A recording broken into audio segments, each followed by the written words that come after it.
দেখো আগের দিন কি হয়েছিল, কাঠের সাহায্যে বিয়োগ হয়েছিল, তাই তো? আর কাঠের সাহায্যে বিয়োগ করার পর তার থেকে কি হয়েছিল, শুধু সংখ্যা বিয়োগ করা হয়েছিল। এবার এখানে কিছু কিছু বিয়োগের নতুন নতুন ধরনের অঙ্ক দেওয়া রয়েছে, সেইগুলো কিভাবে করা যাবে দেখো। আচ্ছা, প্রথমে একটা হাতে রেখে বিয়োগ দেখা যাক নাকি।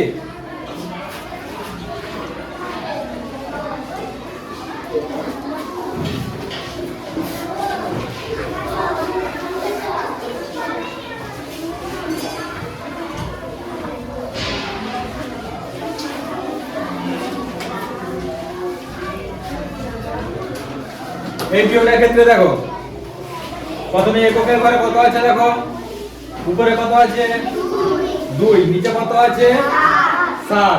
2 থেকে 7 বাদ দেওয়া যায়? বাদ দেওয়া সম্ভব নয়। তাহলে সেক্ষেত্রে আমাদেরকে কি করতে হয়, আগের ঘর থেকে 1 ভাগ নিতে হয়, তাই তো? তাহলে আগের ঘর মানে দশকের ঘর, দশকের ঘর থেকে 1 ভাগ নেওয়া হবে। দশকের ঘর থেকে 1 ভাগ নিলে দশকের ঘরে থাকবে কত? দশকের ঘরে থাকবে 3। তাহলে এখানে কেটে আমাদেরকে 3 লিখতে হবে, তাই তো? আর দশকের ঘর থেকে 1 যখন এককের ঘরকে যাবে সেটা তখন 10 হয়ে যাবে, তাই তো? তাহলে দশকের ঘর থেকে এককের ঘরে আসলো 10। এককের ঘরে আমার আগেই ছিল 2, তাহলে 10 আর 2 কত হলো 12। তাহলে এখানে 2 এর জায়গায় তখন হয়ে যাবে আমাদের 12, তাই তো? এবার দেখো বিয়োগ করে যাবে, উপরে হয়ে গেছে 12, নিচে আছে 7। 12 থেকে 7 বাদ দেওয়া যাবে তো? হ্যাঁ, তাহলে বিয়োগ করো, এখানে হবে 5, তাই তো? এবার দশকের ঘরে নিচে আছে 1, উপরে আছে 3, বিয়োগ করা যাবে, কত হবে 2। আর এখানে আছে 3, উপরে আছে 5, কত হবে 2। তাহলে বিয়োগ বুঝা গেছে কিভাবে, হাতে রেখে বিয়োগ।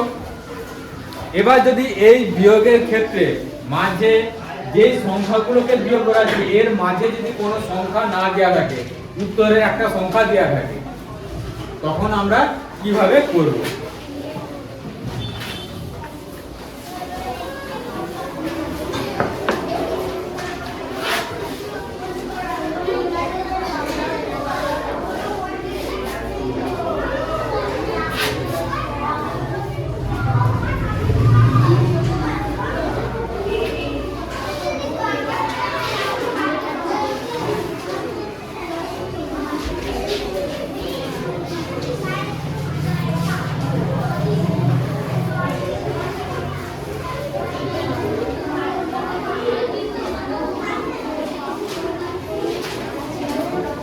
দেখো এই ধরনের একটা অঙ্ক দিয়েছে, অঙ্কটা কি বিয়োগের অঙ্ক, তাই তো? আমরা এতক্ষণ যে অঙ্কগুলো করেছি সেইগুলো কি ধরনের অঙ্ক ছিল, দুটো পূর্ণ সংখ্যা ছিল, সেই দুটো পূর্ণ সংখ্যাকে আমরা বিয়োগ করে বিয়োগ ফল পাচ্ছিলাম, নিচে বিয়োগ ফল পাচ্ছিলাম।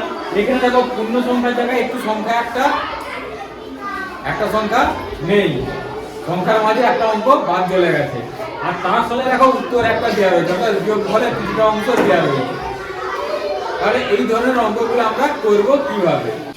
প্রথমে দেখো যেটা বিয়োগ আছে এমনি বিয়োগ করা যাবে, যে সংখ্যাটা বিয়োগ করা যাচ্ছে বিয়োগ করা যাবে। বিয়োগ করার প্রথমে এককের ঘর, 4 থেকে 2 বিয়োগ করলে কত হবে, এখানে বসবে 2। এবার দশকের ঘরের ক্ষেত্রে দেখো যেই সংখ্যাটা থেকে বিয়োগ করব সেই সংখ্যাটাই আমাদের নেই, তাই তো? তাহলে যে সংখ্যাটা বিয়োগ করা হবে সেইটা আছে, আর বিয়োগ করার ফলে আমাদের বিয়োগফল যেটা হবে সেইটা দেওয়া রয়েছে।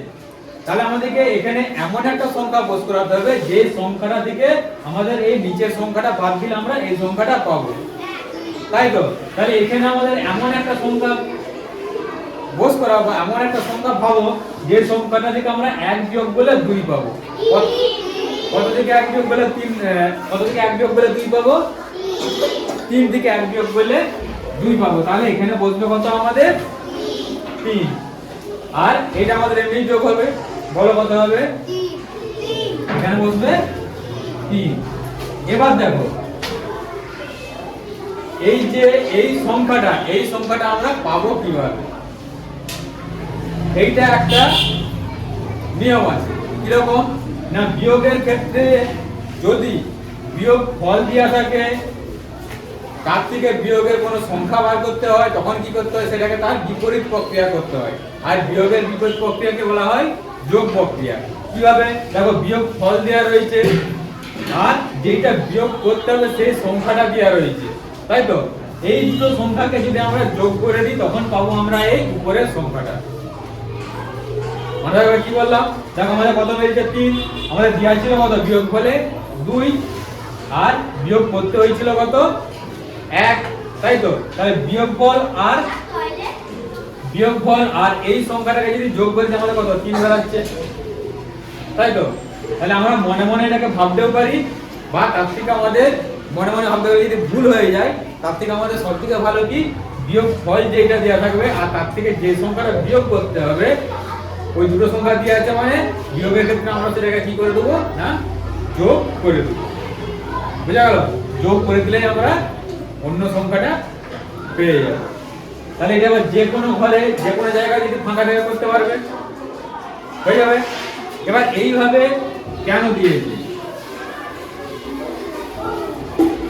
কারণ কি না, অঙ্ক হচ্ছে এমন একটা সাবজেক্ট বা এমন একটা জিনিস যেটা আমরা নিজেরাই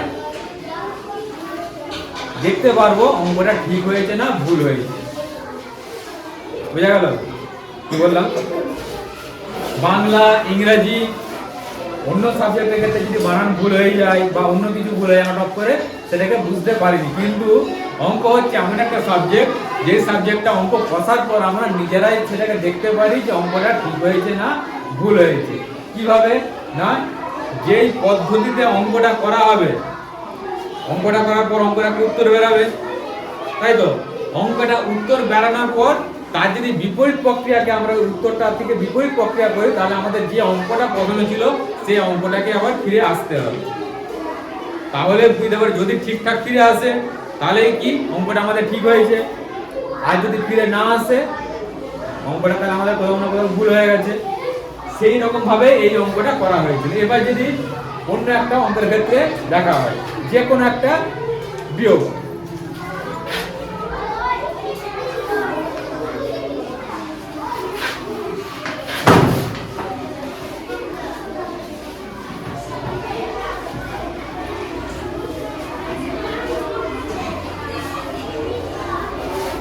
দেখো বিয়োগটা এমনি করতে পারবে, সাধারণ বিয়োগ। আচ্ছা বিয়োগটা প্রথমে করলাম, তারপরে কিভাবে এইটাকে আমরা বুঝবো অঙ্কটা ঠিক হয়েছে না ভুল হয়েছে সেইটা এবার দেখাবো। ঠিক আছে, প্রথমে বিয়োগ করো। উপরে আছে 6, নিচে 5, কত হবে? হ্যাঁ 1 হবে। হলো 3 থেকে 2 যোগ করলে কত হবে? 1 হলো। 8 থেকে 4 যোগ করলে কত হবে? 4 হলো। এবার এই যে বিয়োগটা আমরা করলাম, বিয়োগটা ঠিক হয়েছে না ভুল হয়েছে সেটা বুঝবো কি করে? না কি বললাম, যেই পদ্ধতিতে অঙ্ক করা হবে তার বিপরীত পদ্ধতি করতে হবে।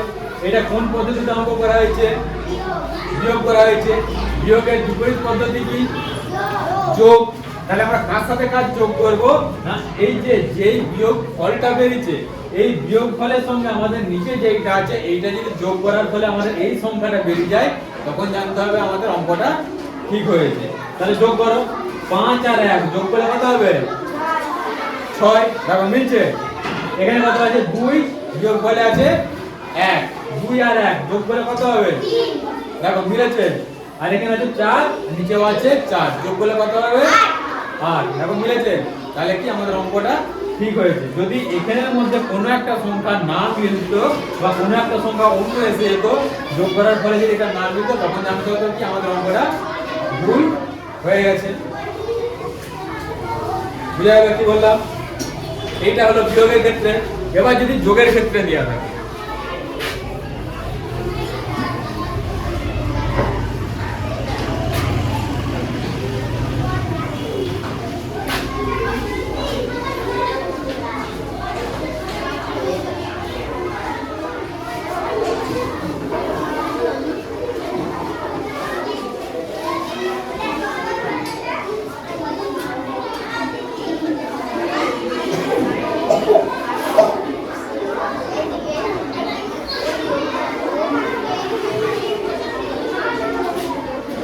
দেখো সাধারণ যোগ যোগ করতে পারবে।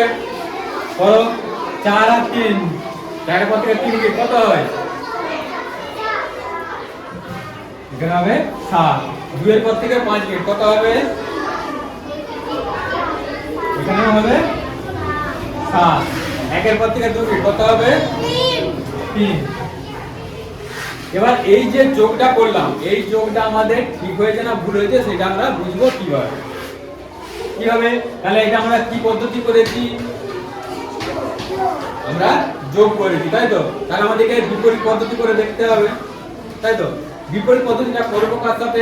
একই রকম ভাবে বিয়োগে যেভাবে করা হয়েছিল যোগের ক্ষেত্রে একই রকম ভাবে যোগ ফল থেকে যে কোনো একটা বিয়োগ করে আমাদের অন্য সংখ্যাটাকে আসতে হবে। তাহলে এখানে যোগ করার ফলে আমাদের কত বেরিয়েছে? 377, তাই তো?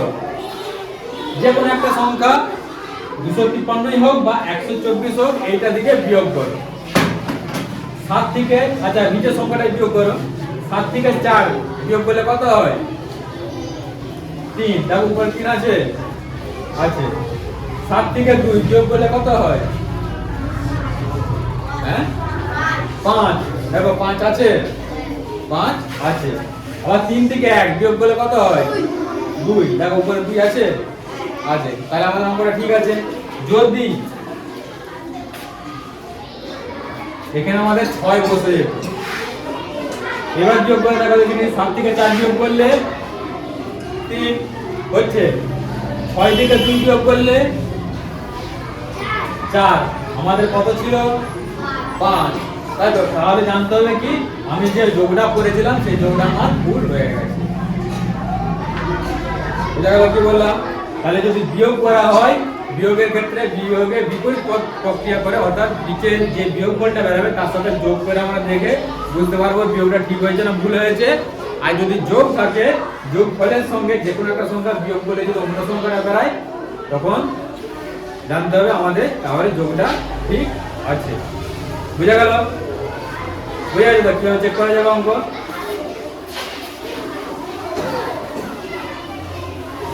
এবার এর পরে আছে দেখো লেখা অঙ্ক। লেখা অঙ্কের ক্ষেত্রে কিছু নির্দিষ্ট নিয়ম আছে বা লেখা অঙ্ককে করার একটা নির্দিষ্ট নিয়ম আছে। সেই নিয়মে যদি সম্পূর্ণভাবে না করা হয় কিছুটা করে নাম্বার বাদ চলে যাবে অঙ্ক ঠিক হলেও। যদি প্রথমের অঙ্কটাই ধরা হয় কি দেওয়া রয়েছে? স্টেডিয়ামে ফুটবল ম্যাচ হচ্ছে, 427 জন লোক খেলা দেখতে এসেছে। বিরতির পরে 212 জন লোক চলে গেল। বিরতির পরে কত লোক রইল? তাহলে এই অঙ্কটা করা হবে কিভাবে? তাহলে মোট কিছু লোক বসেছিল খেলা দেখতে এসেছিল, তাই তো? তার থেকে কিছু লোক চলে গেছে। চলে গেলে কি হয়? কমে যায় না বেড়ে যায়? কমে যায়। কমে গেলে কি করতে হয়? কমে গেলে আমাদেরকে বিয়োগ করতে হয়, তাই তো? তাহলে আমাদের অঙ্কটা প্রথমে জেনে গেলাম যে অঙ্কটা আমাদেরকে বিয়োগ করতে হবে। তাহলে প্রথমে কতজন লোক ছিল? 427 জন।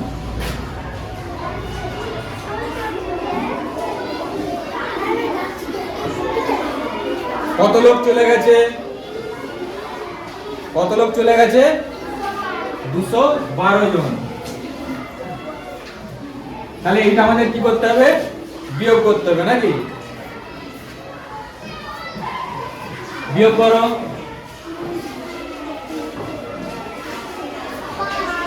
বিয়োগ পর থেকে 7 কত হবে? 5। 1 এর পর থেকে 2 কত হবে? 1। 2 এর পর থেকে 4 কত হবে? 2। তাহলে আমাদের বিয়োগফল দাঁড়ালো কত? 212। এই 215। তাহলে এই 215 জন কি করছিল না? এই 215 জন লোক কখন রয়ে গিয়েছিল, তাই তো? তাহলে বিরতির পর আমাদের যে প্রশ্নটা করেছে সেই প্রশ্নটার উত্তর এবার কিভাবে লেখা হবে? অঙ্কটা কষা হলো, এইটা হলো কি অঙ্কের সমাধান। এরপর নিচে লিখতে হবে অঙ্কের উত্তর।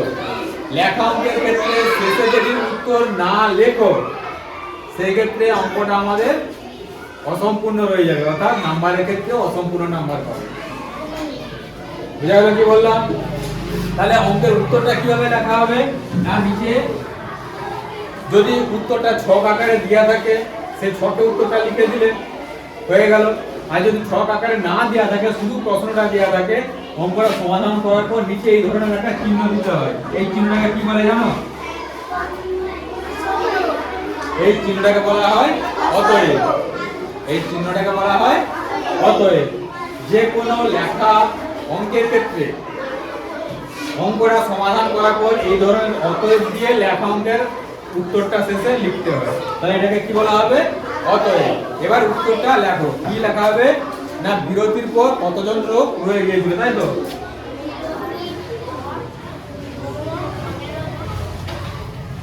বিরতির পর কতজন রয়ে গিয়েছিল?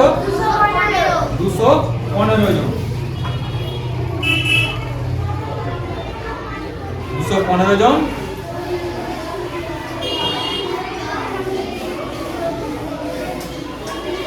লোক রইল। উত্তর লেখার পর যে কোনো বাক্য শেষ হলে তার শেষে কি দিতে হয়? পূর্ণচ্ছেদ। আর উত্তরটা লেখার পরেও এখানে আমাদেরকে একটা পূর্ণচ্ছেদ দিতে হবে।